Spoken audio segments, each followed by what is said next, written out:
Hello guys and welcome to Skynomics academy. मेरा नाम सुनील कुमार यादव है और आज हम लोग एक नेक्स्ट पार्ट को डिस्कस करने वाले हैं नेशनलिज्म इन इंडिया का। ये सेकंड लास्ट पार्ट है। इसके बाद जो है वो हम लोग को आज़ादी मिल जाएगा आखिरकार। ठीक है, तो हम लोगों ने कहाँ तक पढ़ा था उसके बारे में थोड़ा सा मैं एक बार बताता हूँ। हमने ये देखा था सत्याग्रह के बारे में, है कि नहीं, कि सत्याग्रह किस तरीके से स्टार्ट हुआ था। उसके बाद फिर हमने क्या देखा, नॉन कॉपरेशन मूवमेंट। और नॉन कॉपरेशन मूवमेंट जो है खत्म होने के बाद गांधी जी ने सॉल्ट मार्च शुरू करी थी भाई, है ना, सॉल्ट मार्च शुरू करी थी। और सॉल्ट मार्च जैसे ही 6 अप्रैल को उन्होंने तोड़ा, मतलब सॉल्ट मार्च के थ्रू सॉल्ट का कानून, जो सॉल्ट के ऊपर टैक्स लगाया जा रहा था, उसको एक तरीके से तोड़ दिया गया। फिर गांधी जी ने क्या सोचा कि अब हम लोग वहां से सिविल डिसोबीडियंस मूवमेंट का शुरुआत हो गया। किस चीज का? Civil disobedience movement. तो याद रखना भाई, सिविल डिसोबीडियंस मूवमेंट और एक तरीके से नॉन कॉपरेशन मूवमेंट में बेसिक फर्क क्या है, अगर कोई पूछ लेगा कि भाई बेसिक डिफरेंस क्या था नॉन कॉपरेशन, तो नॉन कॉपरेशन में क्या था कि भाई जो भी ब्रिटिश है उनके साथ हम कॉपरेट नहीं करेंगे किसी भी चीज को लेकर, हम उनके कोई भी काम नहीं करेंगे, ये सब सारी चीजें। लेकिन जो सिविल डिसोबीडियंस मूवमेंट था उसमें दोनों चीज कि भाई हम एक तो कॉपरेट नहीं करेंगे, क्या करेंगे, कॉपरेट नहीं करेंगे, और दूसरा क्या कि हम उनकी कानूनों को भी नहीं मानेंगे।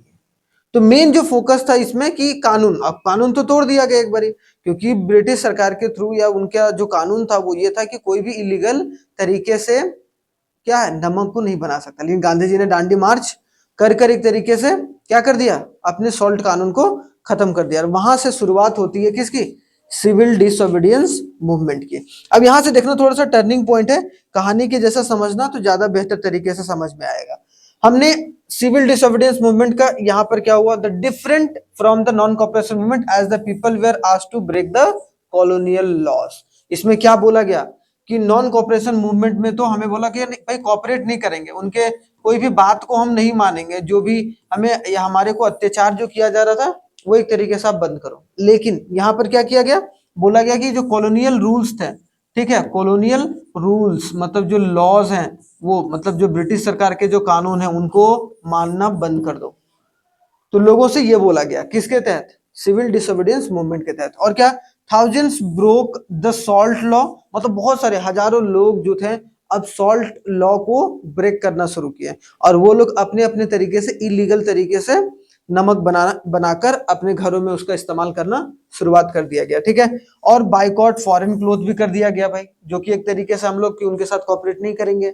उसके साथ साथ पिकडेट, पिकडेट मतलब क्या, लिकर जो शॉप्स थे उनको लूटपाट या फिर उनको एक तरीके से जला देने का काम, या फिर उनको हम भाई अंग्रेजी शराब नहीं पिएंगे, तो एक तरीके से उसकी भी शुरुआत थी, जो कि आप देख सकते हैं। पीजेंट्स, पीजेंट्स मतलब जो फार्मर थे, उन्होंने रिफ्यूज कर दिया कि हम आपको टैक्स नहीं देंगे। विलेजेस ऑफिशियल्स जो थे, जो साहूकार वगैरह लोग रहते थे वहां पर, उनको बोला गया कि वो रिजाइन दे दें, तो वो रिजाइन भी दे दिए।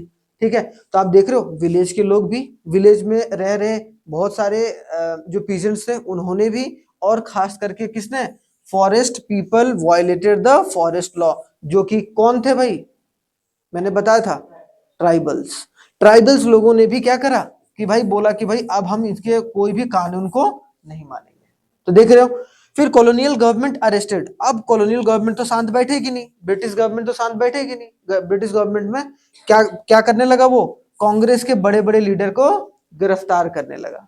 ठीक है, उसमें आपको देखने को मिलेगा कि जो गांधी जी था उनको भी जेल में डाल दिया गया, और एक तरीके से जवाहरलाल नेहरू को भी मतलब जेल में डाल दिया गया।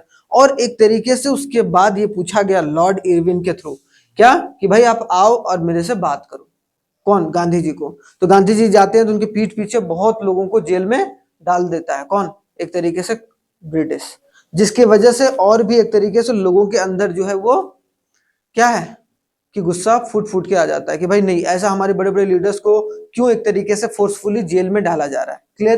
तो यहाँ पर देखो, उसके बाद जब ये सब सारी चीजें होती है तो भाई ब्रिटिश परेशान, तो भाई बोलता है ब्रिटिश गवर्नमेंट या फिर जो उस वक्त के गवर्नर रहते हैं, वॉइस रॉय रहते हैं, उनको बोलता है भाई कुछ करो।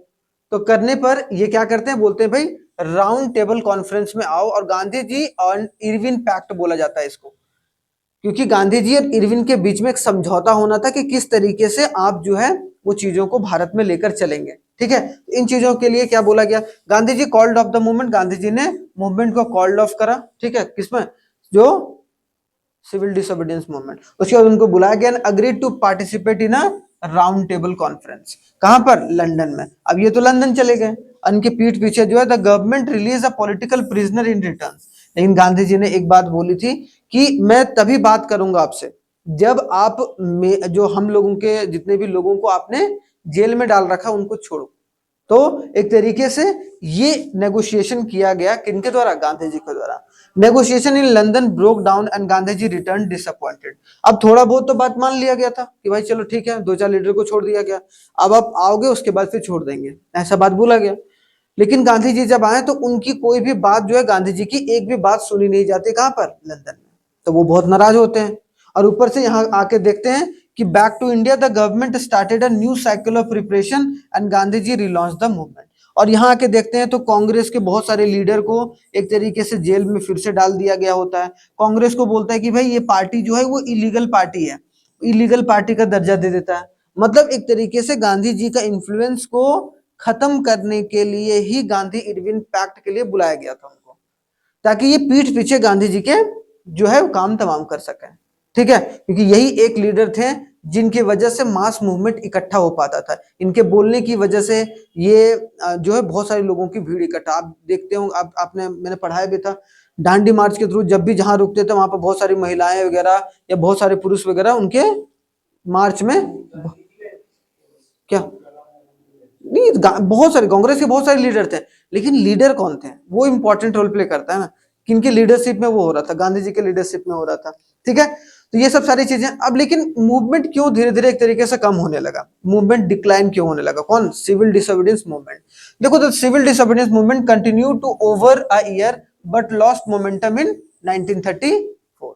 ठीक है, 1934 में उसके मोमेंटम जो है खो गई। ठीक है, पूरी तरीके से खो गई थी। वैसे एक साल ही चला भाई, उसके बाद जो चीजें उस तरीके से नहीं चली। Gandhi ji efforts however remained a significant part of Indian struggle, लेकिन वो जो है वो सही तरीके से सिविल डिसोबीडियंस मूवमेंट को चला नहीं पाए। ठीक है, अब इनका मेन वजह देखो क्या डिक्लाइन का रहा। उसके पहले हम लोग देखेंगे कौन कौन से पार्टी, कौन कौन से लोग थे जिन्होंने सिविल डिसोबीडियंस मूवमेंट में पार्टिसिपेट करा।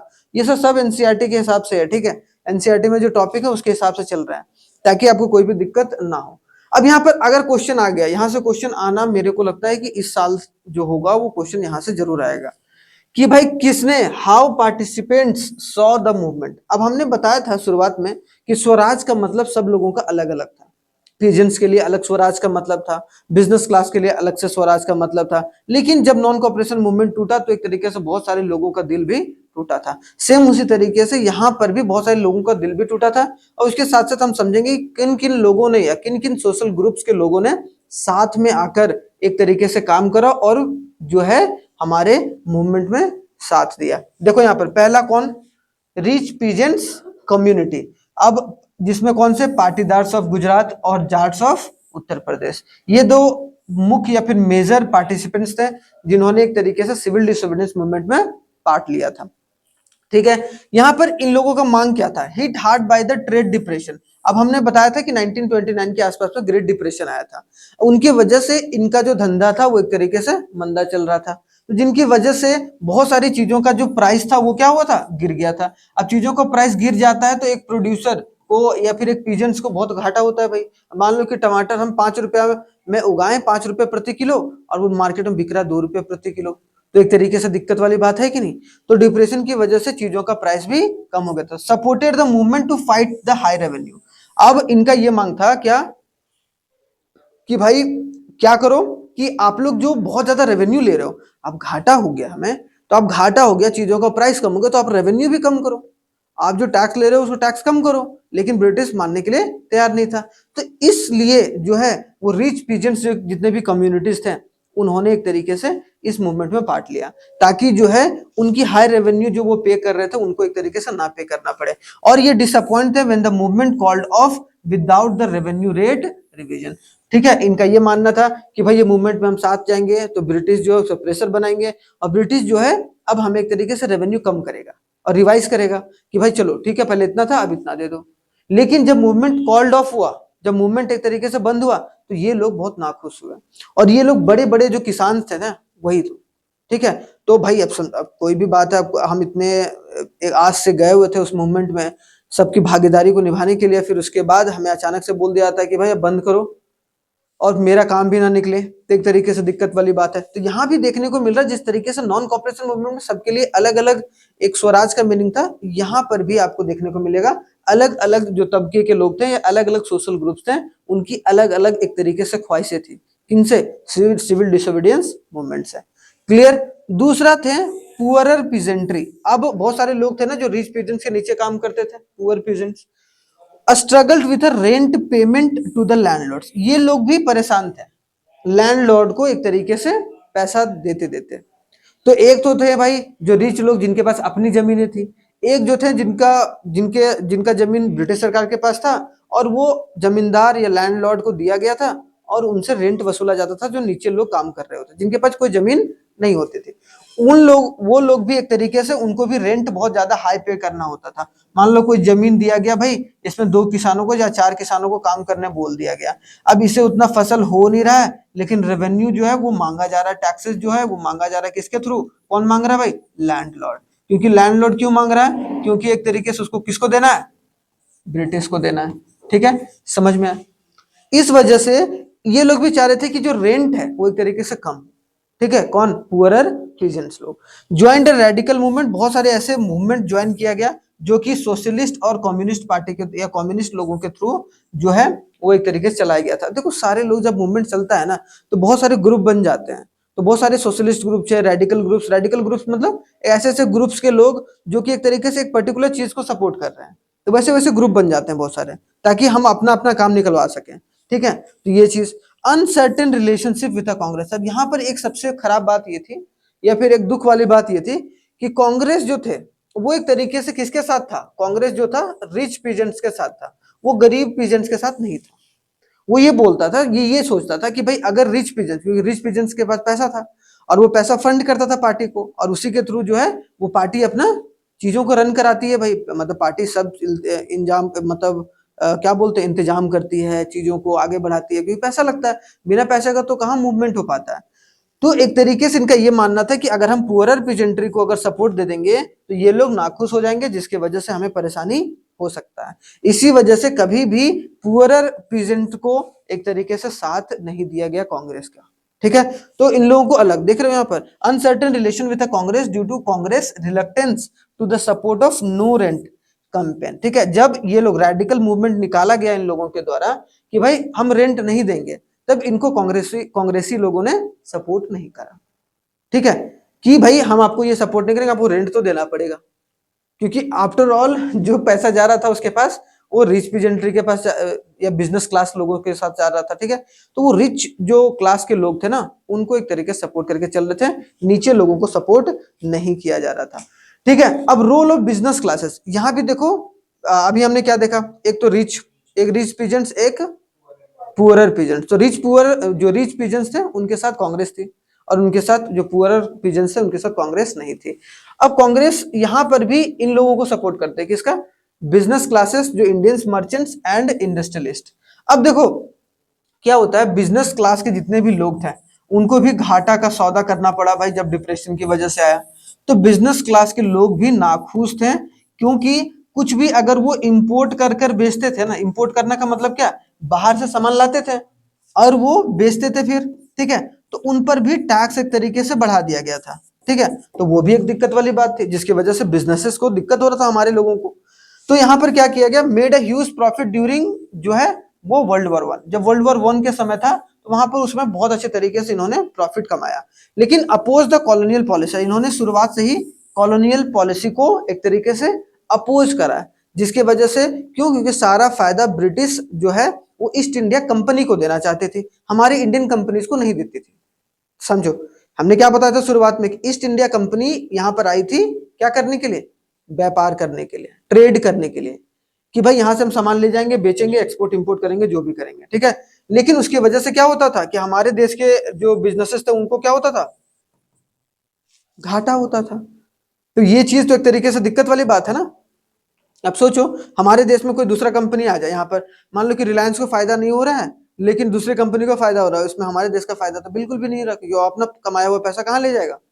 अपनी कंट्री ले जाएगा, तो उससे आफ्टर ऑल हमारे देश को घाटा होगा। तो ये एक तरीके से हमेशा से जो बिजनेसेस लोग थे, मर्चेंट्स या फिर इंडस्ट्रियलिस्ट लोग थे, जैसे जीडी बिरला वगैरह जो थे, उन्होंने एक तरीके से अपोज करा, फॉर्म्ड। और इन्होंने क्या बनाया, दो एक तरीके से कमिटी बनाया, अलग अलग, या कमीशन बनाया, जिसको बोला जाए कौन, Indian industrial and commercial Congress. याद रखना बहुत इंपॉर्टेंट है, क्या बनाया भाई, Indian industrial and commercial Congress बनाया, जिसमें जितने भी इंडियन इंडस्ट्री थे वो साथ में मिलकर एक ग्रुप बनाएंगे और एक तरीके साथ में बिजनेस करेंगे, क्योंकि अगर यूनाइट रहेंगे तो जो एक तरीके ईस्ट इंडिया कंपनी आगे नहीं बढ़ पाएगी, या फिर ब्रिटेन जो है, या जो ब्रिटेन की जो सरकार है, या ब्रिटिश जो सरकार है, वो हमारे ऊपर दबाव नहीं बना पाएगी। ठीक है, तो एक तरीके से ये एक और बनाया गया भाई, जो आज भी है, federation of Indian chamber and commerce industry, FICCI. क्या नाम है, फिक्की, जो कि 1927 में बनाया गया, ताकि वो बिजनेस को प्रोटेक्शन मिल पाए और ट्रेड हो। फिक्की याद रखना, चाहे फिक्की है तो यहाँ पे फिक्की बनाया गया। ठीक है, और इन्होंने सपोर्ट करा, किसको करा support the civil disobedience movement initially, but became apprehensive later. उसके बाद थोड़ा सा अलग थलग हो गए थे, जब एक तरीके से ये इनको लगा कि भाई ये कुछ नहीं होने वाला है, गांधी जी बार बार मना ही कर देते हैं, ठीक है, कोई चीज होता नहीं, हो नहीं रहा है, तो एक तरीके से चीजें जो है थोड़ी सी अलग ट्रीटमेंट होने लगती है। ठीक है, अब देखो involvement of industrial working class. अब यहाँ पर, वहां पर हमने देखा पीजेंट्स के नीचे काम करने वाले पुअर पेजेंट्स। यहाँ पर हमने ऊपर क्या देखा अभी, बिजनेस क्लास के नीचे काम करने वाले इंडस्ट्रियल वर्कर। इंडस्ट्रियल वर्कर को भी कांग्रेस सपोर्ट नहीं करती, क्यों, क्योंकि बिजनेस क्लास के लोग जो थे, जहां से उनका पैसा जाता था, वो एक तरीके से उनके लिए लाभदायक था, इसीलिए उनकी बातों को ज्यादा तवज्जो दिया जा रहा था। ठीक है, लेकिन इन्होंने भी थोड़ा बहुत भाग लिया, इन्वॉल्वमेंट ऑफ इंडस्ट्रियल वर्कर्स, लेकिन लिमिटेड पार्टिसिपेशन। देख रहे हो, लिमिटेड पार्टिसिपेशन, कुछ जो है, अगर एक्सेप्ट नागपुर रीजन को देखा जाए, नागपुर जो महाराष्ट्र साइड में है, वहां के लोगों ने एक तरीके से सपोर्ट करा, लेकिन उसके अलावा बाकी सारे जगह जो है वो एक तरीके से सपोर्ट नहीं मिला सिविल डिसोबीडियंस मूवमेंट को। ठीक है, यहां तक क्लियर हो गया। Distance themselves as an industrialist came closer to the Congress. देख रहे हो, तो ये इंडस्ट्रियल वर्कर्स थे, वो एक तरीके से डिस्टेंस मेंटेन कर लिया गया था, या कांग्रेस के द्वारा डिस्टेंस मेंटेन कर लिया गया था, किनसे, इंडस्ट्रियल वर्कर से। क्यों, क्योंकि वो लोग जो थे वो बड़े बड़े इंडस्ट्रियलिस्ट लोग से रिलेशन था, किसका, कांग्रेस का। ठीक है, समझ में आ गया। Some workers participated in the boycott of the foreign goods strikes and protest. कुछ जो वर्कर्स थे, अब भाई अब बहुत सारे वर्कर्स होते हैं, उसमें से कुछ तो वर्कर रहेंगे समझदार, जो चलो यार कोई नहीं, हमारे देश का फायदा हो रहा है, तो कुछ स्ट्राइक्स में, कुछ प्रोटेस्ट में, कहीं कहीं जगह पर उन्होंने भाग लिया, लेकिन Congress reluctant to include the workers demand in the programme. वो भी चाह रहे थे कि भाई वर्कर्स की वेजेस को बढ़ाया जाए, हमें काम नहीं करवाया जाता अच्छे तरीके से, तो ठीक है, मतलब काम करवाया तो बहुत अच्छे तरीके से जाता है, लेकिन हमें उसका पैसा नहीं मिलता है, इन्वायरमेंट सही नहीं है। तो इन सब सारी चीजों के लिए शुरुआत से लड़ रही है, जैसे कि आपको देखने को मिलता है खेड़ा डिस्ट्रिक्ट में जाके, कौन, या फिर जो कॉटन मिल रहता है, जो कपड़े टेक्सटाइल मिल जो रहता है गुजरात में, वहां पे जाके अहमदाबाद में जो गांधी जी शुरुआत में एक तरीके से लड़ाई लड़ते हैं भाई, और उनको जीत दिलाते हैं, तो उनको भी आस रहता है कि भाई कहीं ना कहीं इंडस्ट्रियल वर्कर जो है वो एक तरीके से हमारा सपोर्ट करेंगे, क्योंकि कांग्रेस जो थी ना, कांग्रेस हमेशा से इनको अपोज करते हुए आई, लेकिन गांधी जी या भीमराव अंबेडकर, ये दो इंसान जो थे, उन्होंने हमेशा सपोर्ट करा डिप्रेस्ड क्लास को। डिप्रेस्ड क्लास का मतलब जो दलित से खास कर, ठीक है, दलित थे, या फिर जो डिप्रेस्ड क्लास थे, ठीक है, डिप्रेस्ड क्लास, या जो इंडस्ट्रियल वर्कर्स थे, पीजेंट्स थे, पुअर पीजेंट्स, उनका हमेशा ये मानना था कि अगर हम छोटे लोगों को बढ़ा नहीं पाए तो हमारा देश कभी भी बढ़ नहीं पाएगा। मान लो एक क्लास में, सिंपल सी बात है, जो कमजोर बच्चा, अगर एक टीचर उसको नहीं उठा पाया, ठीक है, या उसको मोटिवेट नहीं कर पाया, इसका मतलब वो शिक्षक नहीं है भाई। अच्छा, सिंपल सी बात है, अगर उसको मोटिवेट नहीं कर पा रहा है, या फिर उसको एक तरीके से पुश नहीं कर रहा है कि भाई आप आगे बढ़ सकते हो, अब उसको हमेशा डिमोरलाइज कर रहा है, तुमसे कुछ होगा ही नहीं, तो एक तरीके से क्या होगा, दिक्कत परेशानी हो सकता है। ठीक है, तो ये चीजें हैं। आगे अगर देखा जाए पार्टिसिपेशन ऑफ वुमेन का भी पार्टिसिपेशन बहुत लार्ज मात्रा में अगर देखने को मिलेगा, कहां पर, सिविल डिसोबीडियंस मूवमेंट में। अगर देखा जाए large scale participants in various activities, बहुत सारे एक्टिविटीज में इनका पार्टिसिपेशन देखने को मिलेगा। Listening to Gandhi ji protest marches and manufacturing salt, picketing the liquor shop, मतलब ये सब सारी चीजों में महिलाओं ने एक तरीके से साथ दिया, इनका, गांधी जी का, या फिर बोला जाए इनडायरेक्टली सिविल डिसोबीडियंस मूवमेंट में। ठीक है, womens from the high caste urban families and rich peasants rural household, इन लोगों ने, मतलब जो रिच मेन थे वो लोग सपोर्ट नहीं करते थे, ठीक है, सपोर्ट कर रहे थे, लेकिन लार्जली सपोर्ट नहीं कर रहे थे। लेकिन वुमेन भी जो रिच क्लास के थे उन्होंने भी एक तरीके से सपोर्ट दिखाया सिविल डिसोबीडियंस मूवमेंट को। So a service to the nation as a sacred duty. Sacred मतलब यार ये हमारे दिल से निकला हुआ एक ड्यूटी है हमारी, एक सच्ची निष्ठा से हम करेंगे अपने देश के लिए, वो भावना से जो है वुमेन भी एक तरीके से साथ निकल के आती हैं। Limited change in the position of women, और वुमेन के पोजीशन में बहुत ज्यादा बदलाव नहीं देखने को मिला। जो पहली स्थिति थी वुमेन की वो अभी भी थी, और उसमें कोई बड़ा एक तरीके से चेंज या कानून में बदलाव देखने को नहीं मिलता। इसका मतलब क्या हो गया कि गांधी जी या जितने भी अदर लीडर्स थे उन्होंने कभी भी महिलाओं को बढ़ने के बारे में ज्यादा बात नहीं करते हुए देखने को मिला। ठीक है, बाद में चूंकि हो गया वो अलग बात है। Gandhi ji believe that women primary duty was in the home. Gandhi ji का भी ये मानना था कि भाई उनका जो प्राइमरी ड्यूटी है वो क्या, वे घर संभालें। आदमियों का काम है कि वो एक तरीके से बाहर जाके काम करके पैसा लाएं। ठीक है, तो ये भी मानना था। Congress reluctant to allow the women in the position of authority within the organization. Congress जो था वो भी एक तरीके से बहुत कम अलाउ करता था, खास करके कांग्रेस, जैसे कांग्रेस की पार्टी बनी भाई वहां पर वुमेन्स के पार्टिसिपेशन। आज भी देखो वुमेन का पार्टिसिपेशन अब पार्टी में कितना देखने को मिलता है, बहुत कम देखने को मिल रहा है। अभी बोला जा रहा है कि 33% जो है वो जो है रिजर्वेशन मिलेगा। ठीक है, अब मिला भी है हद तक, कुछ हद तक। तो मतलब अगर 100 है उसमें से 3 से 4 वुमेन को एक तरीके से 33 सॉरी, अगर 100 वुमेन्स हैं किसी पॉलिटिकल पार्टीज में तो ये बोला जा रहा है कि 33 या 34, 33 या 34 जो मेंबर होने चाहिए वो क्या होने चाहिए। लेकिन हमारे देश की पॉपुलेशन की आधी पॉपुलेशन कौन है, मेन। वुमेन भी तो है, आधी मेन आधी वुमेन है, तो उनका ही पार्टिसिपेशन सेम होना चाहिए ना, लेकिन वो पार्टिसिपेशन नहीं मिलता था। ठीक है, तो ये चीज है। अब देखो द लिमिट्स, या लिमिट्स क्या बोला जाए, या फिर बोला जाए कि कुछ दिक्कतें भी थी भाई। अब क्या, अब हर एक चीज का फायदा तो नहीं होगा, उसको कुछ नुकसान भी था। अब क्या क्या था वो देखो। Untouchables and the concept of Swaraj. देखो अनटचेबिलिटी ना बहुत बढ़ गया था सोसाइटी में। एक तरफ तो जो थे वो कौन थे भाई, हाई क्लास सनातन धर्म। सनातन धर्म मतलब जो हिंदू धर्म थे, हिंदू धर्म को उस वक्त बहुत एक तरीके से अपर दर्जा दिया जाता था। ठीक है, और अभी भी दिया जाता है। लेकिन जो उस वक्त के हरिजन्स थे, जो दलित थे, दलित का नाम जो गांधी जी क्या बोलते थे, हरिजन है। वो एक तरीके से मतलब चिल्ड्रन ऑफ गॉड बोला जाता था उनको द्वारा। ठीक है, कि अगर वो नहीं होते हैं तो एक तरीके से साफ सफाई नहीं हो पाता, या बहुत सारी तरीके से चीजों को इंप्लीमेंट नहीं हो पाता अगर हम जो चाह रहे हैं। तो एक तरीके से अगर देखा जाए तो अनटचेबल्स और a Dalit felt ignored by the Congress. तो कांग्रेस हमेशा से सपोर्ट किनको करती थी, हाई क्लास सनातन को, हाई क्लास लोगों को, और एक तरीके से उन लोगों को सपोर्ट नहीं करती थी जो एक तरीके से लोअर क्लास के लोग थे। और लोअर क्लास में दलित वगैरह भी उस वक्त आते थे। ठीक है, दलित हो गए, क्यों मुस्कुरा रही हैं। हाँ, बी आर अम्बेडकर। ठीक है, तो इग्नोर्ड, उनको इग्नोर्ड किया जाता था भाई, किनको, दलित वगैरह को। ठीक है, and conservative high cast Hindu. जो हाई हिंदू में भी ऐसी बात नहीं है कि सबको सपोर्ट करते थे। हाई कास्ट जो ब्राह्मण हो गए, राजपूत हो गए, उनको एक तरीके से बहुत ज्यादा एक तरीके से सपोर्ट किया जाता था कांग्रेस के थ्रू। लेकिन जो नीचे जाति के लोग थे उनको कभी भी सपोर्ट नहीं मिला, जिनकी वजह से एक अलग तरीके की चीजों का जो है वो बनावट दिखना शुरू हुआ। और यहाँ तक कि जो दलित वाले लोग थे उन्होंने ये भी मांग करी थी कांग्रेस से कि हमें भाई अलग इलेक्शन कराओ, हमें अलग इलेक्शन कराओ, हमारी जो इलेक्शन होगी वो अलग होगी। मतलब हमारे क्षेत्र में या हमारे जो लोग हैं वो हमारे ही लीडर को चुनेंगे, ऐसी बात हो रही थी। बाद में जाके गांधी जी और भीमराव अम्बेडकर के बीच में टकराव भी होता है।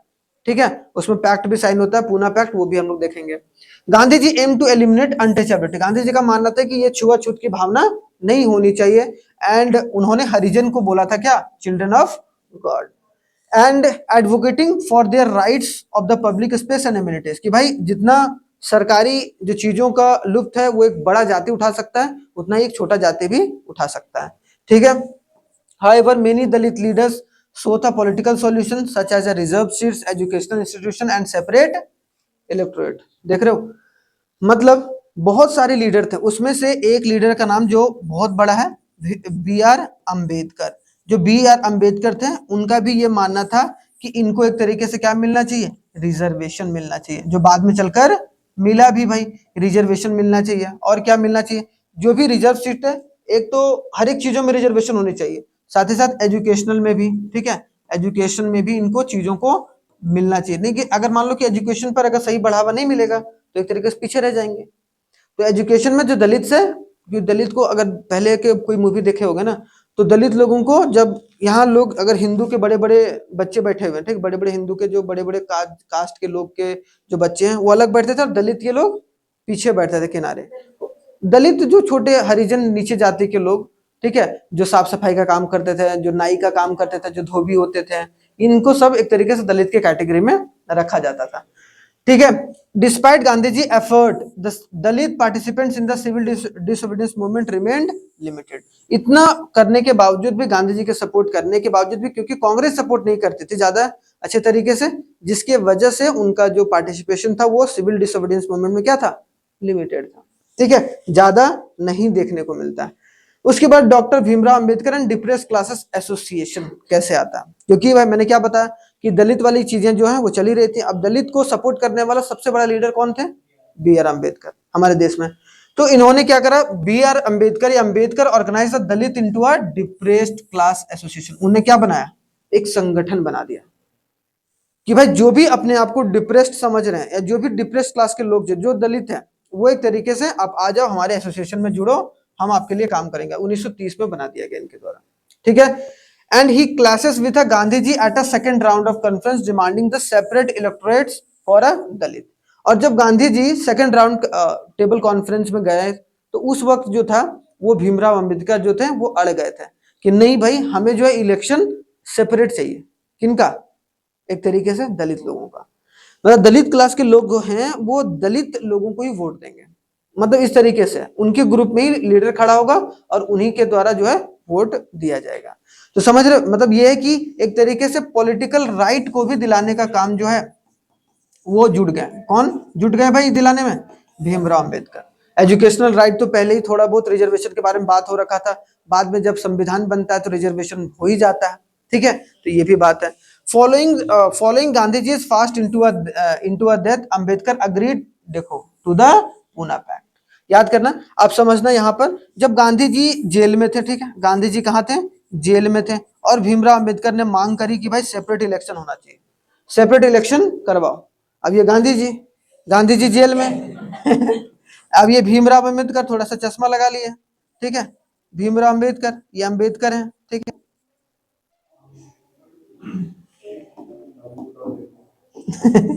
अंबेडकर जो, ठीक है, अब अंबेडकर जी, अब इन्होंने, ये दोनों आपस में क्या हुए, लड़ पड़े कि नहीं भाई ऐसा नहीं होगा, ऐसा हो जाएगा तो बर्बाद हो जाएगा। तो गांधी जी क्या, ठीक है भाई तुम करो जो करना है, हम जो जा रहे हैं वो फास्ट करेंगे, और जब तक मेरी मृत्यु नहीं होगी तब तक मैं फास्ट करता रहूंगा। भूख हड़ताल पर बैठ गए जेल में ही, है, भूख हड़ताल पर।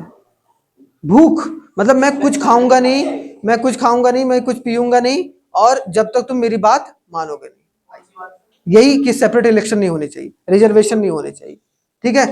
तो एंड देखो विथ अ जेंडर, और एक तरीके से फिर अंबेडकर जी क्या होते हैं, अग्री हो जाते हैं, पूना पैक्ट साइन होता है, ठीक है भाई तुमको रिजर्वेशन देंगे, लेकिन ये मत बोलो कि सेपरेट इलेक्शन होगा, इलेक्शन तो एक ही होगा, पूरे भारत में इलेक्शन एक ही होगा, ठीक है। Poona pact which provider reserve seats for the, देखो क्या मिला, रिजर्वेशन तो मिल गया, रिजर्वेशन, ठीक है भाई, कि अगर मान लो कि 500 सीट की लड़ाई हो रही है, उसमें से आपको 40 सीट जो होगा वो रिजर्व कर देंगे कि उसमें कौन से लोग खड़े होंगे, जो दलित हैं, ये डिप्रेस्ड क्लासेस है। लेकिन ऐसा नहीं है कि आपको सेपरेट इलेक्शन देंगे, ठीक है, but with a general electorate. लेकिन क्या होगा, जनरल इलेक्शन होगा, जैसे आज होता है, सेम उसी तरीके के फंड। तो गांधी जी का ये कदम बहुत महत्वपूर्ण, बहुत इंपॉर्टेंट था। अगर मान लो उस वक्त सोसाइटी अगर बढ़ जाता दो भाग में, तो फिर बाद में जाके हिंदू मुस्लिम तो हो ही गया, उस समय दलित हो गया रहता, तो एक दलित हो गया रहता, एक हिंदू हो गया था, एक मुसलमान हो गया रहता, दिक्कत हो जाता पूरा, और क्लासेस होते, हो सकता था हमारा देश जो है 3 कंट्री में बढ़ जाता, जो इंडिया पाकिस्तान में हुआ,